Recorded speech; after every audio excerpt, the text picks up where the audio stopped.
Magandang araw mga kaibigan. Bigyan natin ngayon ng reaction, opinion itong mga pahayag ni Senate President Escudero tungkol sa pagiging sunod-sunuran sa kagustuhan ni Martin Romualdez. Laking sampal sa mukha ito. Lagang maastig talaga itong si Escudero, So ito, pahayag ni Senator Escudero tungkol sa impeachment, and then before, nung 2024, January 26, 2024, may pahayag din si Romualdez na kinakantsawan niya ang Senado na magtrabaho kayo, gawin niyo ang trabaho niyo, kami tapos na ang aming trabaho, something like that. May kunting kayabangan ba? So ito, nirisbakan siya ni Escudero. Ito, pakinggan natin ha.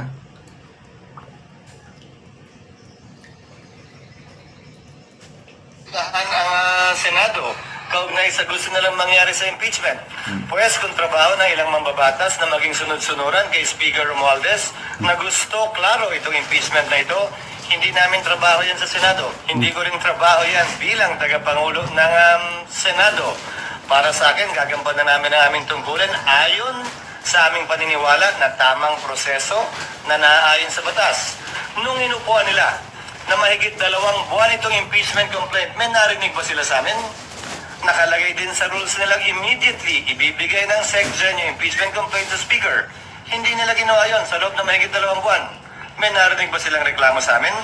Ginalang namin ang kanilang pasya, proseso at pagdidesisyon. Yan sana ang inaasahan ko rin sa kanila. Subalit maging ganun pa man, hindi ko pwede silang gawin, piliting gawin o hindi gawin ang partikular na bagay. Gayon din sila. Kung nais nila maging sunod-sunuran sa gusto ng kanilang speaker, pues hindi po namin trabaho yan. Grabe. Ito. So, klaro hindi namin trabaho maging sunod-sunuran kay Martin Romualdez, which is correct. Ito naman yung mayabang na pahayag ni Romualdez noon na kinakantsawan niyang mga senador. Advance tayo. Tuwing break at tapos na lahat ng assignments natin. Yung senador, hindi pa tapos. No. Tapusin yung trabaho nyo. Hintay na ang mga Pilipino. Huwag mo na yung may didistract dito sa PI. Wala tayong pakialam sa PI. Yung PI, trabaho na yan ng taong bayan. Yung mga congressman at yung mga senador, trabahuin natin yung legislation. Okay? PI hindi yan legislation. Trabaho yan ng taong bayan. That's the bar. So let's focus on our work. Get down to work. Buckle down. There's just 24 of you. Get your act together. Focus. Okay? Focus on your work. Alright? And stop hitting on Congress. And maintain parliamentary courtesy. Less 300 congressmen start picking on, well, the delays that you have caused the nation in legislation. Okay? Yung 2023 letter na naging natin nung Hulyo, na tapusin natin nung Disyembre, tinapos natin Setyembre. 3 months in advance. Yung mga SONA priorities na dapat tapusin pa natin bago mag-SONA, tinapos na natin nung Disyembre. Over 6 months in advance. Hinintay na lang natin yung mga kaibigan natin sa Senado. Kailan nila tatapusin. Pero, kumbaga, wala kaming back subjects. Naghihintay lang kami. Kaya back subjects. Yung mga kaibigan natin sa Senado, ibig na kung anong pinag-uusapan, kesyo PI, kesyo RDC, tapusin na lang yung trabaho nila. Diba? Yung LEDA, yung SONA priority, tapusin na lang yan. Tutukan na lang yung trabaho nila. Ating ginano tayo kung tapos na yung trabaho natin eh. Kadugay. Kadugay. Ang tagal niyong magtrabaho. Back to you, Martin. Kadugay po ang impeachment. Complaint sa inyo. Bakit last day ng session sinabit nyo sa Senado noong, kailan ba yun? February 5. So ano ngayon? Nerisbakan kayo. Ngayon, anong nangyari sa inyong impeachment complaint? Madi-dismiss. Inamin na ni Senator Amy, kinumpirma ni Senator Amy na may 3 resolution na siyang nakita, draft resolution, para i-file sa Senado para ma-dismiss ang impeachment case. So kung kailan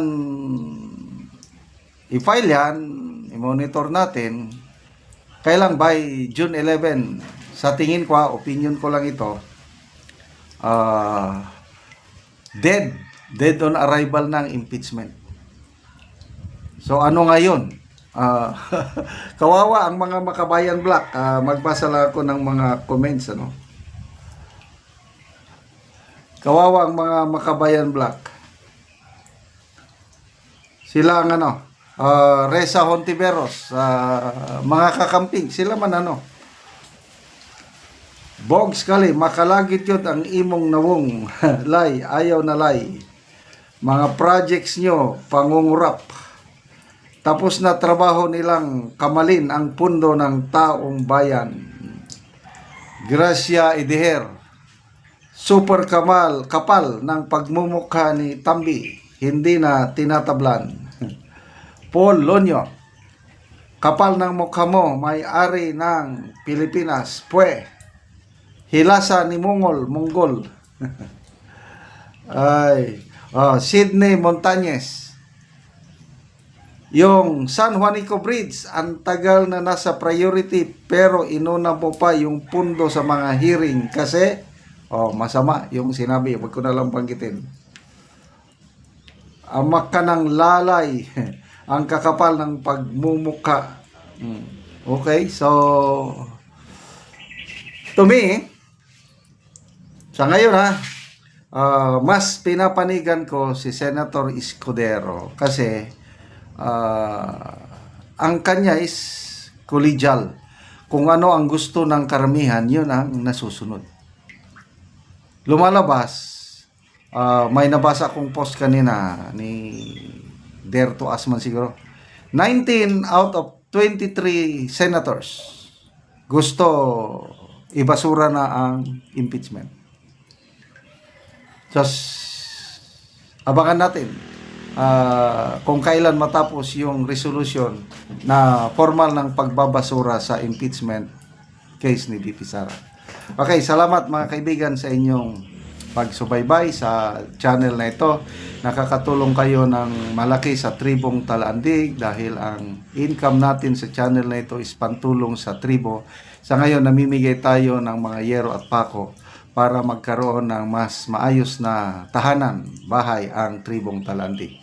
Panoorin nyo ang video na ito.